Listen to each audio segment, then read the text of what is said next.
राजस्थान के एक छोटे से गांव में माधव अपनी पत्नी सुलेखा और बेटी पिंकी के साथ रहता था।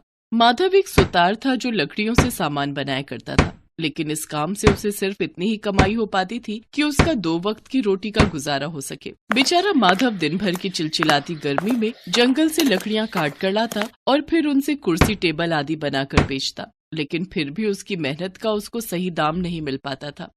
इस कुर्सी के मैं 50 रुपए दूंगा, देनी है तो बोलो। लेकिन साहब ये बहुत कम है।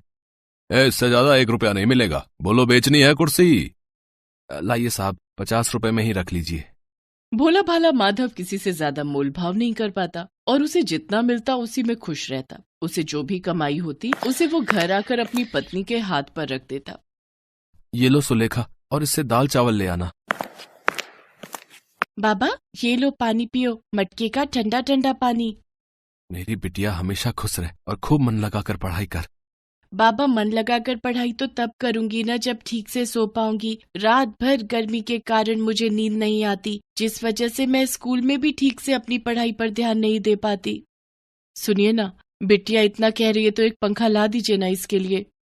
कहाँ से ला दूं सुलेखा, तुम तो जानती ही हो अपनी हालत। हमारे पास इतने पैसे नहीं है कि पंखा लगा सके और बिजली का बिल भर सके। पिंकी बिटिया, तू ना सोने से पहले अपने पैरों पे गीला कपड़ा बांध लिया कर, इससे तुझे गर्मी कम लगेगी। गर्मियों में रात काटना उन तीनों के लिए भारी पड़ जाता था। एक तो वैसे ही घर में पंखा नहीं और ऊपर से राजस्थान की भीषण गर्मी। ऐसे ही कुछ दिन बीत जाते हैं। एक रोज पिंकी जब स्कूल से घर आ रही थी तो लू लगने के कारण वो रास्ते में ही बेहोश हो गई। गांव वालों ने उसे उठाकर उसके घर पहुंचाया। माधव जल्दी से वैद्य जी को बुला कर लाया। देखो माधव, बिटिया को लू लगने के कारण वो बेहोश हो गई थी। इसे ये दवाई दे देना और इसके सिर पर पानी की पट्टी करना, ये जल्दी ही ठीक हो जाएगी। लेकिन हाँ, इस बात का ध्यान रहे कि इसे ठंडी हवा में ही रखें, नहीं तो इसकी तबीयत फिर बिगड़ सकती है। सुनिए जी, कुछ भी करिए लेकिन अपनी पिंकी के लिए एक पंखा ले आइए। मैं इसे गर्मी में ऐसा तड़पता नहीं देख सकती। अरे एक ही तो बेटी है हमारी जो इतनी मिन्नतों के बाद हुई है, उसके लिए हम इतना भी नहीं कर सकते क्या? ठीक है, मैं कल ही सेठ धनपत की दुकान पे जाके पंखे का रेट पता करके आता हूँ। अगले दिन माधव सेठ धनपत के इलेक्ट्रॉनिक्स की दुकान पर जाता है। सेठ जी, मुझे एक पंखा खरीदना है अपनी पिंकी बिटिया के लिए। ठीक है, तो निकालो 1000 रुपया और ले जाओ पंखा। 1000 रुपए? लेकिन इतने पैसे तो मेरे पास नहीं है। दरअसल मुझे पंखा किस्तों में चाहिए था। मैं हर महीने थोड़े थोड़े करके आपको पैसे दे दिया करूंगा। चल भाग यहाँ से भिखारी कहीं का। अरे मेरी दुकान पे हर चीज रोकड़ा देकर मिलती है, किस्तों में नहीं, समझे? चल निकल। बेचारा माधव दुखी मन से आंखों में आंसू लिए चलते चलते एक पेड़ के नीचे बैठ जाता है और खुद को कोसने लगता है। न जाने कैसा अभागा बाप हूँ मैं, जो अपनी बिटिया की इतनी सी ख्वाहिश भी पूरी नहीं कर सकता। तू उदास मत हो माधव, तुम्हारे दिन बदल जाएंगे। कौन हो तुम और तुम बोल कैसे सकते हो? मैं एक जादुई पेड़ हूँ और मैं हर उस पाक नेक दिल इंसान की मदद करता हूँ जो दुखी होता है। ये लो, ये जादुई तना तुम अपने साथ ले जाओ और इसको काट कर पंखे की पंखुड़ियों का आकार देकर अपने कमरे की छत पर लगा देना। ये तुम्हें एसी जैसी ठंडी हवा देगा जो ना तो कभी खराब होगा, न ही इसमें तुम्हें बिजली की जरूरत होगी। ये एक जादुई लकड़ी का पंखा होगा जो तुम्हारे कहने पर, ऐ मेरे जादुई पंखे, दिखा दे तू अपना कमाल और कर दे हमें माला माल, कहते ही चालू और बंद हो जाएगा। आपका बहुत बहुत शुक्रिया जादुई पेड़। माधव खुशी खुशी वो बड़ा सा तना लेकर घर आया। ए जी, ये क्या, फिर से लकड़ी उठा लाए? पंखा कहाँ है? पिंकी सुबह से कितनी आस लगाए बैठी है। माधव सुलेखा को सारी बात बताता है। सच में जी, ये कोनो जादुई पेड़ की तना है? फिर तो जल्दी से तुम ये पंखा बनाओ। हमारी दादी ने बचपन में हमको जादुई की ऐसी बहुत सी कहानी सुनाई है जो सच हुई है। हाँ, मैं अभी बनाता हूँ। माधव उस जादुई पेड़ की टहनी से पंखे के आकार की लकड़ी की 3 पंखुड़ियां बनाता है और मोटर कार के आकार वाली लकड़ी से उन्हें जोड़ देता है। उसका लकड़ी का पंखा पूरी तरह बनकर तैयार हो जाता है, जिसे वो अपने घर की छत पर टांग देता है और माधव उससे कहता है, ऐ मेरे जादुई पंखा, दिखा दे तू अपना कमाल और कर दे हमें माला माल। उसके इतना कहते ही वो जादुई लकड़ी का पंखा ढेर सारे नोटों की बारिश करता है। उसके बाद एसी से भी ठंडी हवा फेंकता है। ये तो चमत्कार हो गया जी, हम तो अमीर हो गए। ये बाबा, इस ठंडी ठंडी हवा में तो मुझे बहुत मजा आ रहा है। ये तो मुखिया जी के घर के एसी से भी ठंडी हवा दे रहा है। बिल्कुल सही कहा बिटिया तुमने। हमको तो ऐसा लग रहा है जैसे हम राजस्थान से सीधा हिमाचल की पहाड़ियों में पहुंच गए हैं। सच में बहुत ही मजा आ रहा है कसम से। और सबसे अच्छी बात तो यह है कि इसे जितना मर्जी चलाओ, ना ही इसका बिल आएगा और ना ही ये कभी खराब होगा। इस तरह माधव और उसका परिवार ठंडी ठंडी हवा खाकर बहुत खुश थे। साथ ही ढेरों रुपए पाकर उनकी जिंदगी के बुरे दिन खत्म हो गए और वो खुशी खुशी अपना जीवन यापन करने लगे।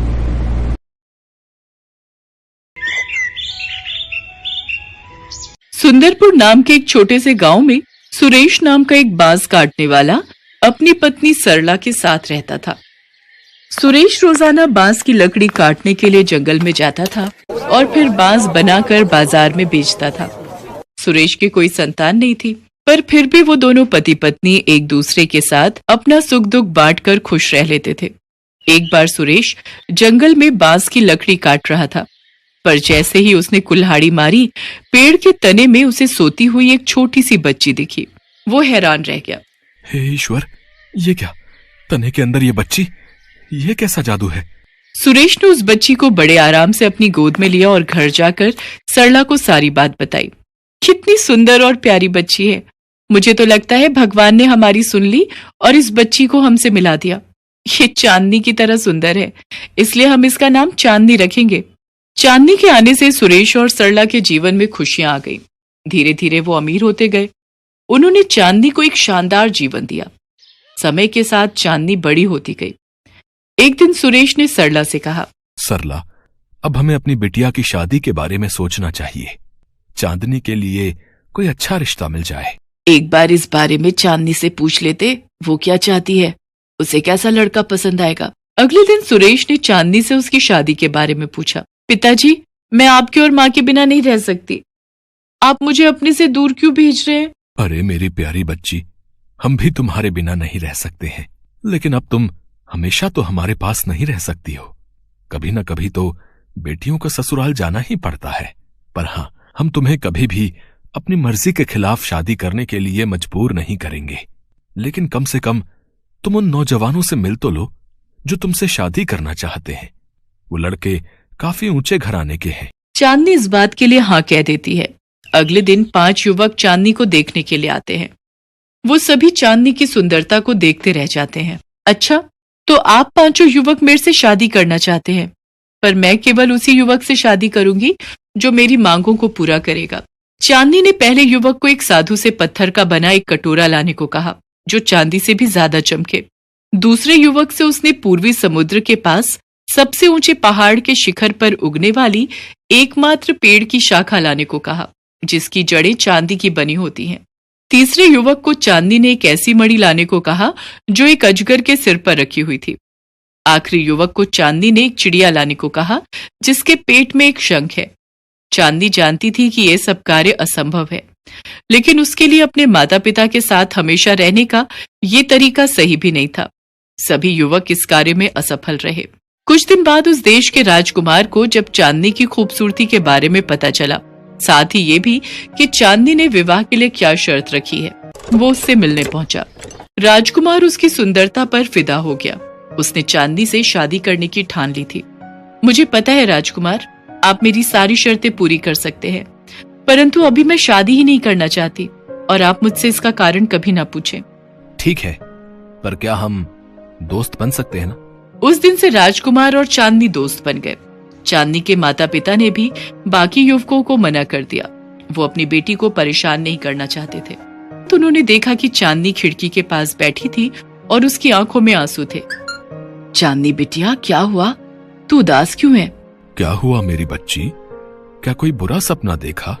पिताजी, मुझे हर रात ये सपना आता है कि आसमान से कुछ लोग यहाँ आए हैं और मैं उनके साथ जा रही हूँ। और कल रात मैंने एक आवाज भी सुनी कि वो दिन आने वाला है जब मैं यहाँ से चली जाऊंगी। अगले 15 दिन बाद वो लोग मुझे लेने के लिए आएंगे। मुझे आपको छोड़ना पड़ेगा। चांदनी के माता पिता को ये बात सुनकर चिंता होने लगी। चिंता मत कर बेटी, तुझे यहाँ से कोई नहीं ले जाएगा। ये सिर्फ सपना है।